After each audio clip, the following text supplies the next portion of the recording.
Good morning, students. Morning, ma'am. Good morning. Sorry for the delay. Let me go for the normal distribution today. So, this is another continuous distribution function. Two discrete distributions already we have studied. One is binomial, the other one is Poisson. And now we move on to the continuous distributions. One is exponential, the other one is normal. Already I studied the continuous distribution, that is exponential distribution.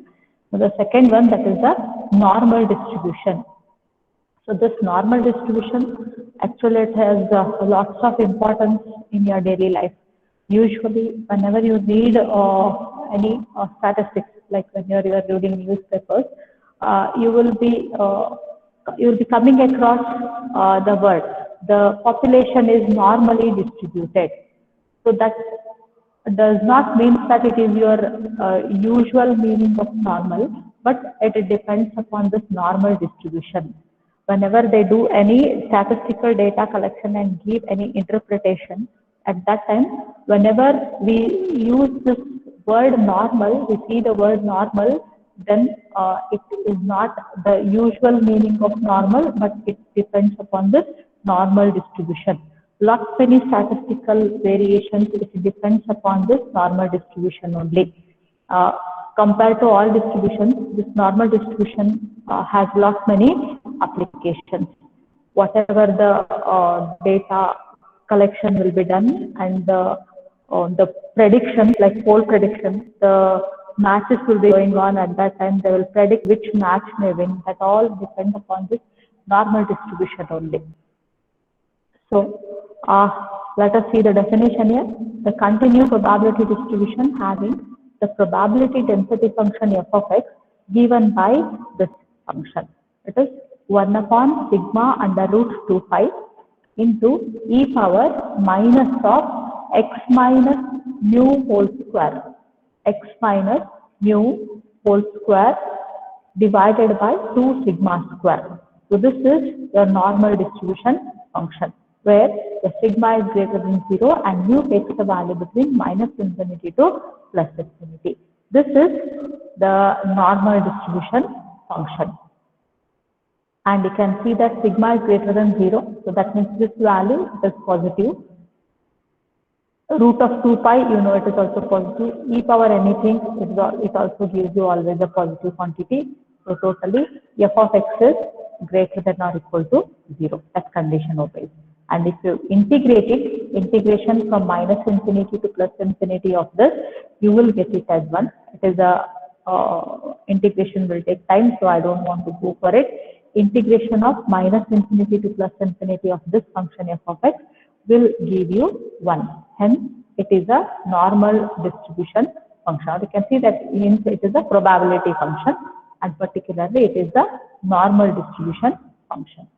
And when it comes to mu, the mean of this normal distribution function, it is the mu present in the function only. There is a mu present in this function. If you find the mean of this, that is, if you go for integration of x into f of x, if you go for integration of x into f of x, then you will get the answer as mu. That is, the mean of the normal distribution mu, it is equal to the mu present in your normal distribution function. So the parameter mu present in the normal distribution function is indeed the mean of the normal distribution. Similarly, if you find the sigma, you will get back again sigma only, the sigma that is present in this function. When you find this sigma, that is summation of x square into the integration of x square into f of x minus mu square, if you do, then this will give you variance. That you take the root of it, it will give you again sigma. So standard deviation is equal to sigma only. So the mu present in the function denotes the mean of the normal distribution, and the sigma present in the function denotes the standard deviation of the normal distribution function. Now, if you draw the graph for this normal distribution function, it is a bell-shaped curve as I drawn here, not exactly, but it is similar to this. So it is a bell-shaped curve, okay, which is symmetrical about the line x equal to mu. This will be your line x equal to mu. This is your f of x. The graph will be symmetrical about the line x is equal to mu, and we call it as the normal probability curve. The whole, whatever you are going to study, this normal distribution will depend upon this curve only. So you have to remember the shape of this curve, and we'll discuss again different properties of this curve there. So one thing is, it is symmetrical about the line x is equal to mu. Now, and it is bell-shaped. Now, what happens is, if you go for finding the area under this curve, the area under this curve, as you have seen, f of x is the, whatever the e raised to we have defined, that is your normal probability function. If you go for integration of this f of x dx from minus infinity to plus infinity, you know the value is 1. Sum of all the probabilities must be equal to 1. Now, and this curve, this graph, it is drawn for the function f of x only. It is drawn for the curve f of x. That means this curve, whatever the region it includes, the total area under this curve will be equal to 1. The total, you know this already, integration of y dx means it will give you the area under the curve, or right, f of x.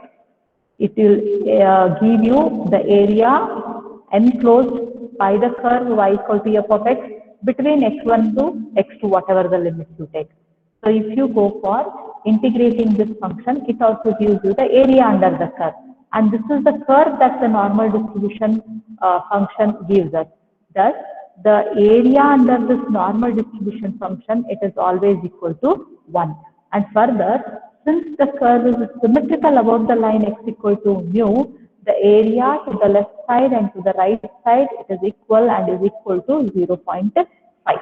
The area to the left side of the line is at 0.5, and again the area to the right side of the line x equal to mu, it is 0.5. Now this is again another important nature of this graph. The area enclosed by the total normal curve, it is 1. Now let us move further. Let us standardize this normal function. I'll go for standard normal function. Standard normal probability function, it is standard normal probability function.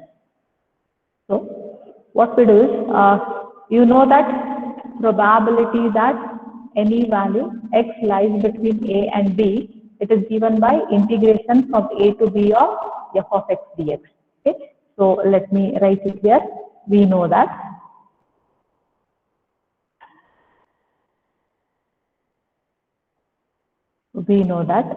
probability that x lies between a and b, it is equal to integration from a to b of f of x dx. So in case of normal distribution, now you know what our f of x is. Let me substitute the function. It is 1 upon sigma under root 2 pi e raised to minus of x minus mu whole square divided by 2 sigma square dx. So this is the normal distribution function f of x.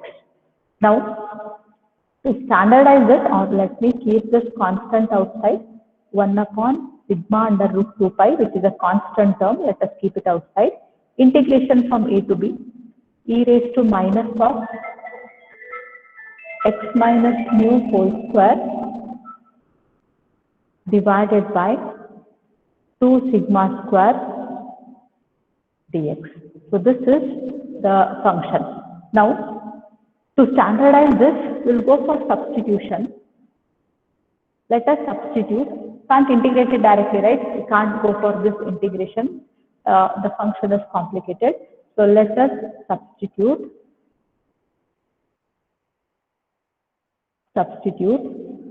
Z is equal to x minus mu by sigma. To standardize this is for standardizing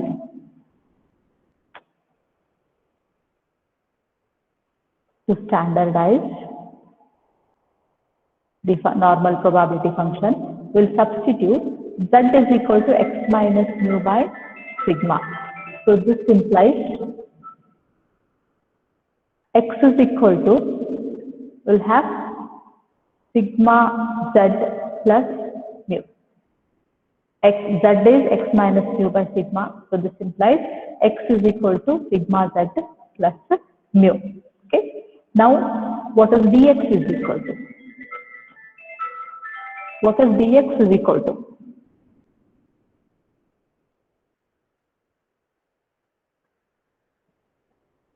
What is dx there?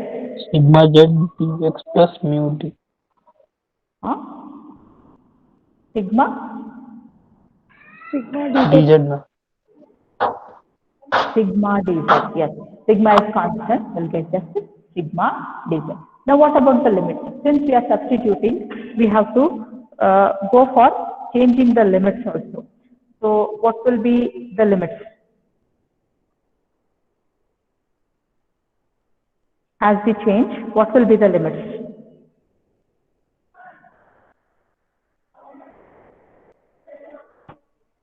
What are the limits?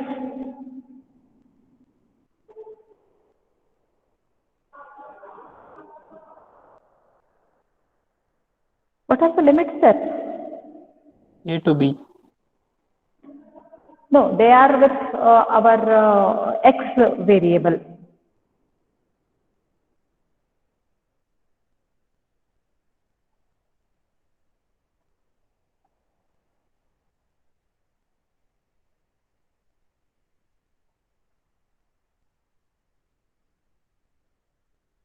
What happens if you put x is equal to a? As x tends to a, z is equal to a minus mu by sigma. Is it not? You're substituting z as x minus mu by sigma. Our x is taking the value a here. So z becomes a minus mu by sigma. As x tends to b again, yes. As x tends to b,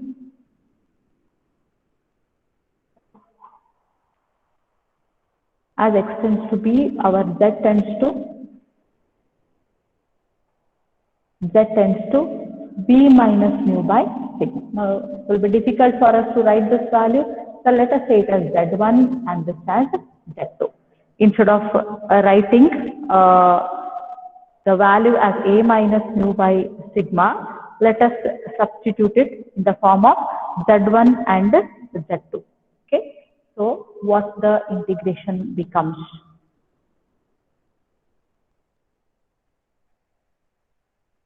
So it becomes 1 upon sigma under root 2 pi integration from z1 to z2 e raised to, now x minus mu by sigma is our z. So minus, it becomes z square divided by 2. Okay. X minus mu divided by sigma whole square, and we have 1 by 2, right? X minus mu square divided by sigma square. It is nothing but x minus mu divided by sigma whole square, right? And 2 is there, we'll keep that 2 as it is. Now we substitute for dx. Dx is sigma dz. Sigma cancels. So we have 1 upon under root 2 pi integration from z1 to z2 e raised to minus z square by 2 dz. Now this function, we call it as capital F of z, and we write it as the standard normal probability function. Capital F of z, 1 upon under root, 1 upon under root 2 pi integration from z1 to z2 e raised to minus z square by 2 dz. This is called as the standard normal probability function. Standard normal probability function. Okay. So the whatever we have, one with in terms of x and another in terms of z. So that is just the probability function, normal probability function we call it as, and this is the standard normal probability function. Now, I'll just write your f of x once again here. In terms of x, what we have defined, it is 1 divided by sigma under root 2 pi e raised to minus of x minus mu whole square divided by 2 sigma square. Now, what happens here if mu is 0 and sigma is 1? What happens if mu is 0 and sigma is 1? Mu is 0, so this term cancels. Sigma is 1 means you'll get 1 upon under root 2 pi e raised to minus mu is 0, you are remained with only x square. Sigma is 1, mu is 0, sigma is 1. If you put sigma as 1, you'll get 2. So is it not the same function? Instead of z, we have x here. Instead of z, we have here x. So this standard normal probability function is nothing but the probability function with x mu equal to 0 and sigma equal to 1. Okay, so you can just write that here. The normal standard normal probability function, the standard normal probability function is the normal probability function with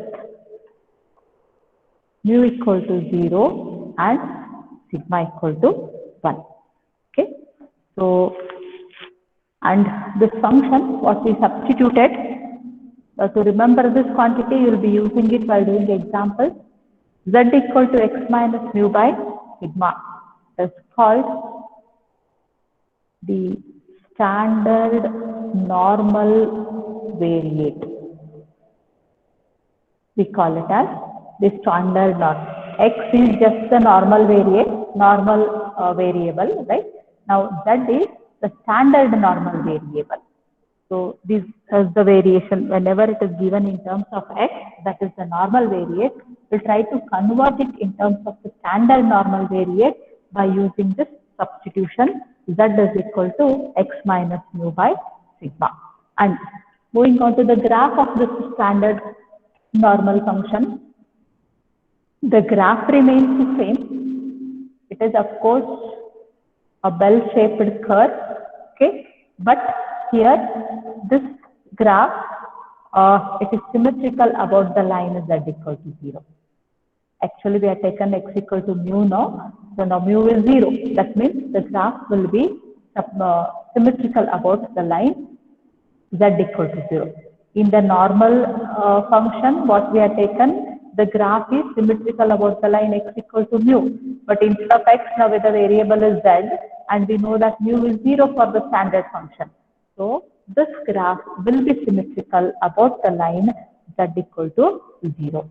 And again, you can see that here our f of z, that is 1 upon under root 2 pi integration from z1 to z2 e raised to minus z square by 2 dz is there. Again, the area under this curve is equal to 1.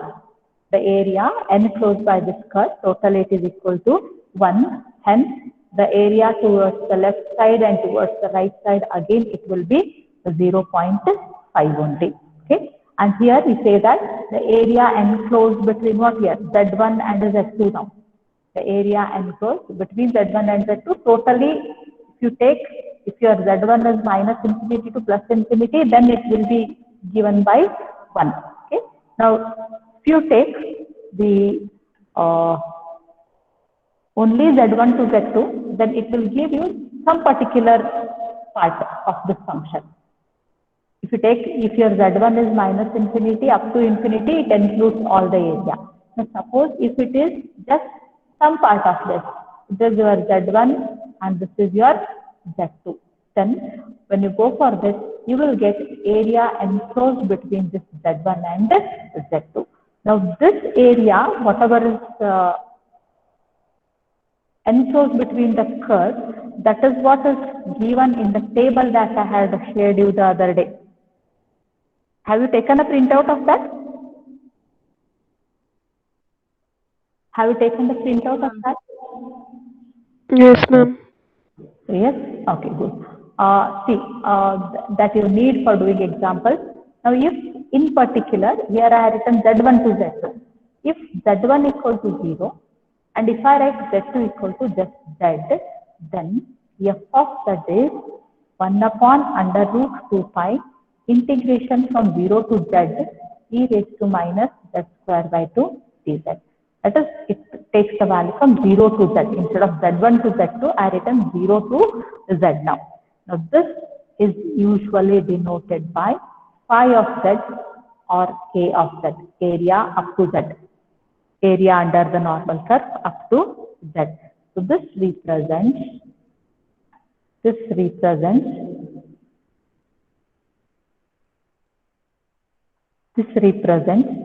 the area under the standard normal curve from z equal to 0 to z equal to z. Okay. So, whatever the area enclosed from, it's not exactly bell shaped, just think that it is bell shaped. Now it is your z. This is your 0, right? This is the area enclosed between 0 to z. Now if you want to find it, you have to integrate this. Taking this function, whatever the z you are going to have, you have to integrate this function. So that is quite tedious, and even e raised to z square, it is not integratable directly. You know this, you have z square by 2, it is not directly integratable. So to apply again different methods. So what the table shows is integration of this already for different values it is given in the table now. If you find some value for, how should I share it now? Just a minute, I'll share that table.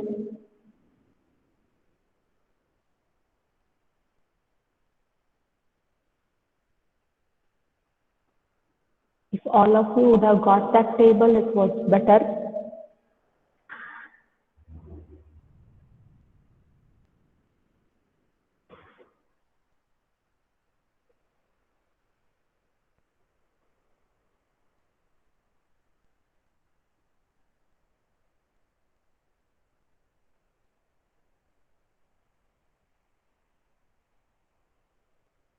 Yes, I'll come back.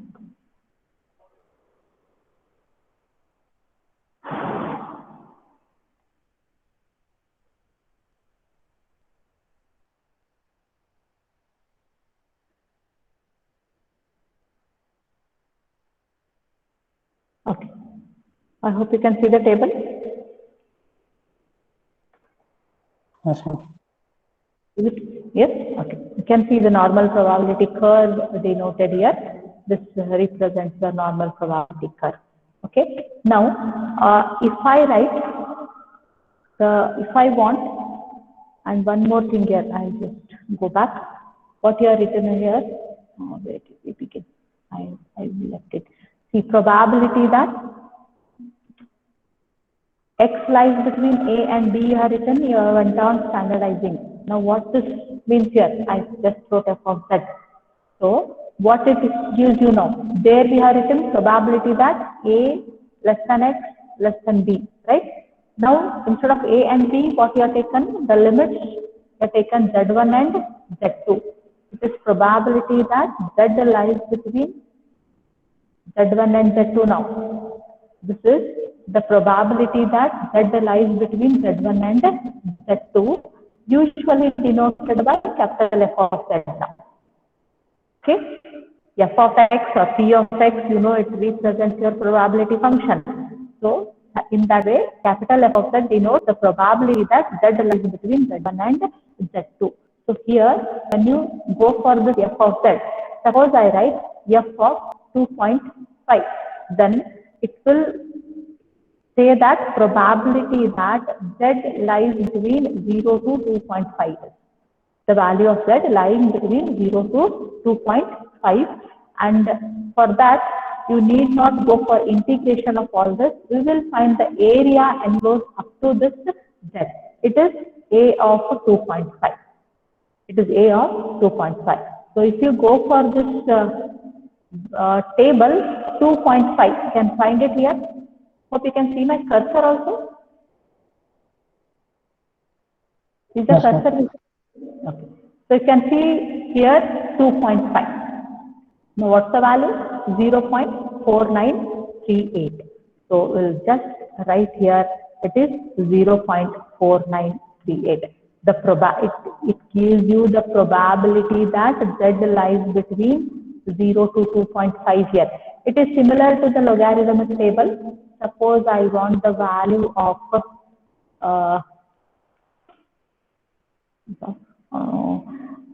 the value enclosed from 0.45. I will look in the table. 0.4 here, and then you have to go below 5 here. Okay, what's the value?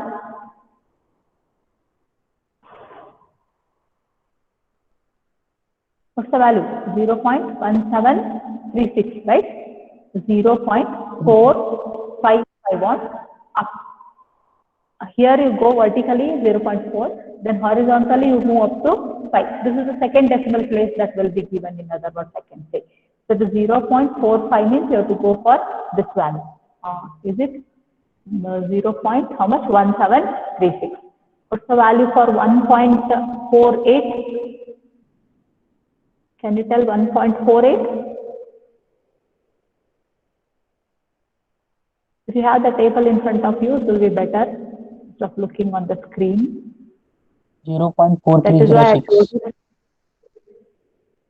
1.4 is here, you have to go up to 8. Yes, it is 0.4306. I hope you can easily see it, and 99% in the question they will mention this value. Okay, because otherwise they have to supply this table to everybody. So usually the value will be mentioned in the question only.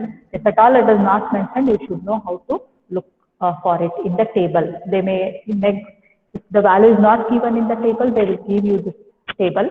So at that time, you have to look the table and write the values. Okay. So this is how we'll be finding the area or the probability for the normal distribution function. The probability of any function means we'll just go for finding the area of that. But remember, when you go for this table, whenever you check any value, suppose you say you are going for 1.4, okay, then it gives you the area from 0 to 1.4. See, if this is your 1.4, okay, so it gives you the value from 0 up to 1.4 only. That means it will again give you the probability that 0 less than Z less than 1.4. Whatever the table value you get, you can write it. But what if you want some other value? You want 0.8 less than Z less than 1.4. Then how to find the values? That is also done from this table only. And you can see that, you can observe one more thing. What's the last value? It is 3.19, right? You have what? 0.4993. And that is almost equal to 0.5. So it is defined only up to 3.19. So the maximum value it will go is up to 3.2 here. 3.19 is there. Up to 3.19, you will get the whole area will be here 0.5. And since it is the area, and we know that it is symmetrical, the curve is symmetrical about the line z equal to 0. What they are given is only the positive values here. They are not given you the negative values because it is area. Whether you take it to the right side or to the left side, area remains same. If You want the probability that minus 1.4 less than z less than 0. That is z lying between minus 1.4 and plus 1.4. It is same as probability that z lies between 0 to 1.4. In any case, you will be finding A of 1.4 only. We will be finding area up to 1.4. Whether it is minus 1.4 up to 0, this value, or whether it is, if you take this as 1.4, whether it is 0 to 1.4 or minus 1.4 to 0, you look at the table for 1.4 and write the value, because area is always considered to be positive. And it is, since the curve is symmetrical, the area is equally distributed. Okay, I think time is up. Further study some more examples in the next class. Now, those who have not got the table, better get the table so that you can really tell the values there. If at all, if it is not there, you can give it, but somehow you have to learn how to see the table value. And as I told you, even it is possible to do it from the calculator. I don't know exactly how they do. If you want, you can just check out these normal, what that is A of 1.4, whatever you tell. Suppose you told A of 2.5, 0.4938. The calculator will give this normal value. You can check out your YouTube or anywhere and see if you want. If you are interested, you can get it from the calculator also. Okay, let me stop the class. One more thing I wanted to ask is, will there be any voice disturbance in the class?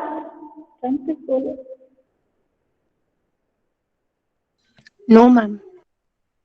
Is it any difference from today and the other days? No, ma'am. No? Okay. Because if somebody is there in the side room today, I thought there will be disturbance. Okay. Thank you.